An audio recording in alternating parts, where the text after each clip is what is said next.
pemirsa, sebelum saya menyampaikan firman untuk saudara-saudara sekalian, saya akan menyanyikan sebuah pujian tentang betapa kita harus memuji dan menyembah Tuhan Allah Bapa, Tuhan Yesus Kristus, dan Roh Kudus.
Salam saudara pemirsa, sampai jumpa kembali dengan kami dalam program Berita Pengharapan. Dan sekali ini saya ingin menyampaikan sesuatu yang amat sangat penting untuk kita semua.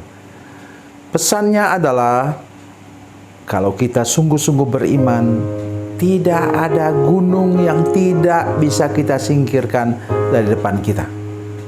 Mari kita berdoa sebelum kita lebih jauh dengan firman Tuhan ini. Bapa, dalam nama Yesus, berkati kami dengan firman Tuhan yang luar biasa ini. Tuhan, firman Tuhan satu-satunya yang menolong kami untuk tidak pernah menyerah.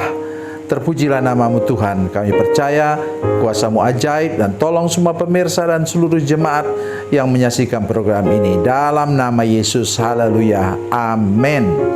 Saudara pemirsa, mari kita membaca Alkitab kita di Perjanjian Baru. Perjanjian Baru, Injil Markus pasal 11 ayat 23. Injil Markus pasal 11 ayat 23. Aku berkata kepadamu, sesungguhnya barang siapa berkata kepada gunung ini, beranjaklah dan tercampaklah ke dalam laut, asal tidak bimbang hatinya, tetapi percaya bahwa apa yang dikatakannya itu akan terjadi, maka hal itu akan terjadi baginya. Amin. Orang suka bilang begini, mana buktinya itu gunung tercampak ke dalam laut? Saudara sekalian, tahun 2017 yang lalu datang seorang hamba Tuhan di kota kami, datang kepada saya dan katakan dia bawa pamannya, orang tidak seiman, pamannya dan bibinya datang. Pamannya itu sudah buta selama 11 tahun. Kemudian datang kepada saya, dia katakan, Bapak bisa buat mata saya celik kembali? Saya katakan, ya Tuhan berkuasa. Sudah banyak contoh dia mencelikkan mata orang buta. Maukah Bapak saya doakan dalam nama Yesus? Dia bilang, dalam nama siapa sajalah, pokoknya saya bisa melihat, katanya. Nah, mendengar itu saya katakan dia punya iman. Saya tuntun dia berdoa. Berdoanya seperti ini, Tuhan Yesus, saya percaya bahwa Tuhan Yesus berkuasa untuk mencelikkan mata saya yang buta. Kemudian saya berdoa, tumpangkan tangan. Sesudah saya berdoa, tumpangkan tangan, saya katakan pada dia, saya buat tangan saya begini depan matanya, begini. Kemudian saya tanya, sudah bisa lihat bayangan tangan saya? Sudah, Pak. Tapi Tuhan tidak mau kami dipermuliakan di situ seperti Paulus dan Silas dikira sebagai dewa. Itulah kemudian saya pulang sampai saya di Batam. Kemudian saya mendengar cerita dari sana. Bapak itu sudah bisa melihat dengan sempurna. Mereka bawa ke kota kami, kemudian dia sampai terheran-heran. Wah, udah berubah ya kota ini. Karena sudah 11 tahun dia buta dan tidak bisa melihat sama sekali. So, masih dengan saya? Itulah maksud saya. Itu untuk dia bukan hanya gunung itu. Untuk dia itu adalah apa? Sudah tembok tinggi, tembok tebal seperti tembok Yeriko, menghambat dia untuk hidup. Puji Tuhan, sekarang dia sudah bisa pergi naik sepeda ke kebun karetnya. Dia sudah bisa menyadap karet kembali. Umurnya memang sudah tua, hampir sama dengan saya. Itulah maksud saya. Ada banyak di mana kita mendengar kesaksian seorang ibu sakit kanker di otaknya, di limpanya, kemudian di paru-parunya. Sudah di kemo, sudah dibuat apa saja, ke luar negeri malahan, tetapi tidak menolong. Kemudian kami terus berdoa dari sini setiap pagi. Ibu Gembala berdoa dalam persekutuan doa kami. Kemudian apa? Sekarang dinyatakan dokter bahwa dia sudah bebas dari penyakit kanker. Beri kemuliaan bagi nama Tuhan. Luar biasa. Itulah yang maksud saya tadi, betapa banyak gunung-gunung yang kalau kita beriman kita dapat singkirkan dalam nama Yesus. Seorang hamba Tuhan mengatakan kepada kita, kepada saya, ya, bahwa jangan ngomong, don't talk to the mountain, but don't talk about mountain, but talk to the mountain. Maksudnya apa? Jangan ngomongkan, jangan menggosipkan masalahmu, gunung di depanmu. Tidak akan pernah menolong. Tapi ngomonglah kepada gunung ini, tercampak ke dalam laut dalam nama Yesus. Maka dia tercampak ke dalam laut. Dia ikut. Saudara sekalian, saya ingin mengatakan pada saudara sekalian, saya sudah berapa banyak mendoakan orang yang sakit tidak bisa sembuhkan. Saya tidak etis menyebutnya di sini. tapi belum ada obatnya. Satu kali dibawa kepada saya, seorang pemuda, ya, sudah dipapah oleh kakaknya, kakak perempuannya, bawa ke rumah. Saya tanya, sakitnya apa?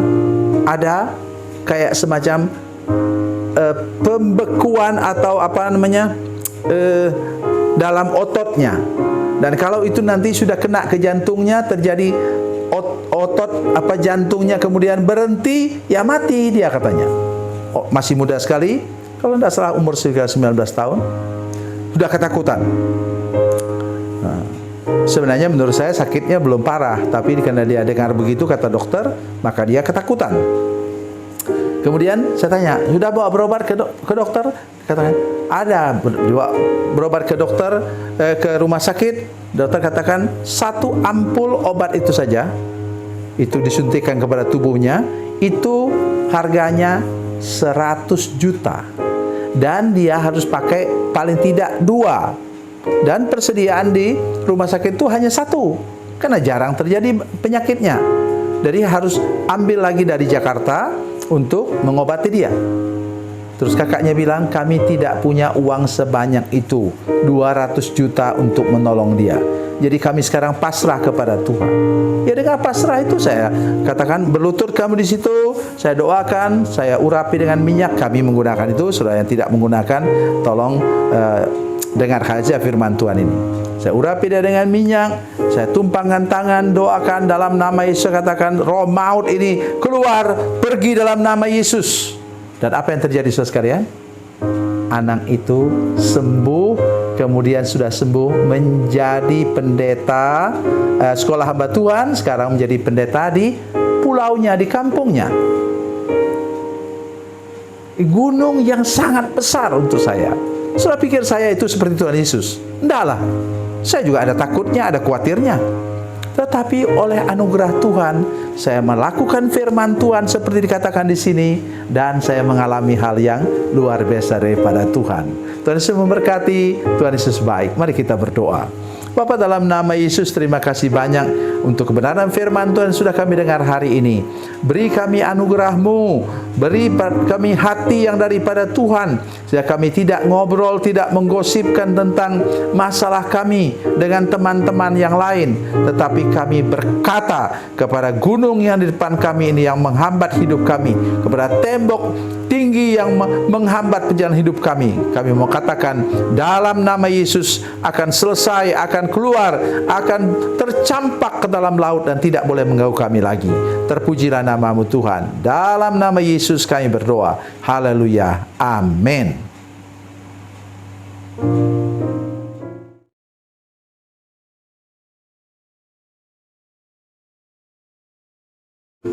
Salam saudara pemirsa, mengakhiri program ini saya mohon kepada saudara-saudara pemirsa sekalian untuk bila saudara menyaksikan program ini melalui channel YouTube, maka tekan subscribe dan bunyikan lonceng.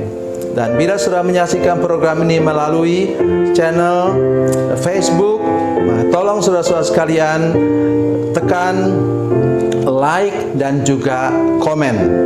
Dan demikian pula bila sudah menyaksikan program Makan Bergizi hari ini yang tertulis, maka tekan yang sama juga, tekan like dan tekan komen. Dan tolong saudara-saudara sekalian untuk membagikan program ini, share program ini di channel saudara-saudara sekalian, supaya lebih banyak lagi orang diberkati melalui program ini. Tuhan Yesus memberkati, Tuhan Yesus baik.